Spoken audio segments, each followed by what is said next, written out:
fitting a walker, the first thing you want to do is make sure the patient's weight falls within the limits of the walker. Another person can guard while the PT fits the walker.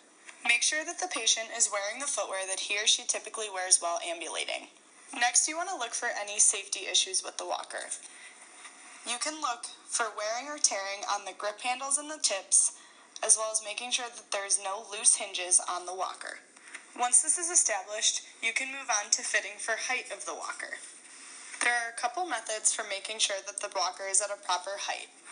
The height can be adjusted on the walker via a push button on either side of the walker. In terms of matching up to the patient's body height, one of the things that you want to do is that you want to make sure that the height of the walker is such that when standing erect and the spine in as normal of an alignment as possible, you want the elbows to be flexed to a position of about 20 to 30 degrees. In this patient's side view, you can see that that is generally where they're at. This height will generally be at the level of the greater trochanter or the ulnar styloid process when the patient is standing.